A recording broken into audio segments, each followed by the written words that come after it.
ஒரு நரி எவ்வளவு ஹைட் வளரும், அதுக்கு விதிக்கப்பட்ட விதிப்படி தான் வளரும். ஒரு யானை எவ்வளவு வெயிட் வளரும், அதுக்கு விதிக்கப்பட்ட வெயிட் படி தான் அது பெருசாகும். அப்ப நமக்கும் மிருகம் மாதிரியே என்ன ஹைட் என்ன வெயிட் அது டிட்டர்மைண்டா இருக்குது. ஓகே, இது பெருசாவாது. ஆனா நீங்க வாழ்க்கையில உங்களுடைய தன்மை என்ன, தகுதி என்ன, சக்தி என்னன்றது உயர்த்திக்கலாம். அதை நீங்க என்ன தேர்ந்தெடுக்கிறீங்களோ அதை பொறுத்து தான் அது உயரும். அதை நீங்க தான் உணரணும். இந்த எக்ஸாம்பிளை கொஞ்சம் புரிஞ்சுக்க ட்ரை பண்ணணும். யார் யார் எப்படி தன்னை பார்க்கறாங்களோ அதுக்கான தகுதி தான் இந்த உலகம் உங்களுக்கு தரும்ன்ற சொல்லதான் நான் அதை சொல்றேன். சாதாரண லிக்கர் பாட்டில் தான், ஆனா ஒரு உயர்ந்த மனப்பான்மை இருக்கும் எப்படி அதை அப்ரோச் பண்ணுவான்னு பாருங்க. அந்த தாபாலாம் பாத்தீங்கன்னா அங்க அந்த பியர் பாட்டில சாப்பிட்டுட்டு கீழே வச்சிருவாங்க.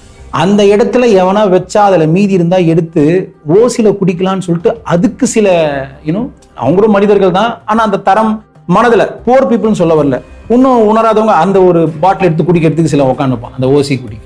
அதே இடத்துல ஒரு வயசான தாத்தா அந்த பாட்டிலை எடுத்துட்டு போயிட்டு காயலாங்கடையில போட்டு காசு பண்ணுவோம், அவர் உட்காந்து. அதுல சிலது அம்மா அப்பா காசு இருக்குன்னு சொல்லிட்டு இல்ல காசு கஷ்டப்பட்டு படிக்க வைக்கிறாங்க உணராம அவனுக்கு என்ன பண்ணுவாங்க, அந்த பாட்டில் எடுத்து அதே இடத்துல மேல தூக்கி போட்டு உடச்சு நிற்பானு. இது எல்லாம் ஒரே பாட்டில் நடக்கிற வேலை, ஒவ்வொருத்தனோட புத்தி. அதே பாட்டில இன்னொருத்தன் வேற ஒன்றும் பண்ணுவான். இப்பெல்லாம் ஊர் சைட்ல அந்த மார்க்கெட்லாம் ஒன்றும் இருக்கான்னு தெரியல. அங்க போனீங்கன்னா சின்ன சின்ன லிக்கர் பாட்டில் என்ன பண்ணுவாங்க, விளக்கேத்துறதுக்கு செஞ்சு வைப்பாங்க.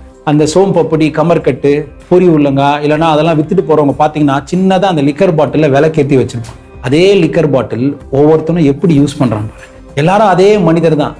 நீங்க அந்த வெளியே இருக்க பாட்டிலை எதுக்கு தேர்ந்தெடுக்கணும்னு முடிவு பண்ணவே அந்த பாட்டிலோடைய தன்மை எப்படி மாறுதோ சாதாரண பாட்டிலுக்கு நீங்க எப்படி வாழணும்னு தேர்ந்தெடுத்தீங்கன்னா உங்களுடைய தரமும் தன்மையும் இம்மீடியட்டா உயரும்.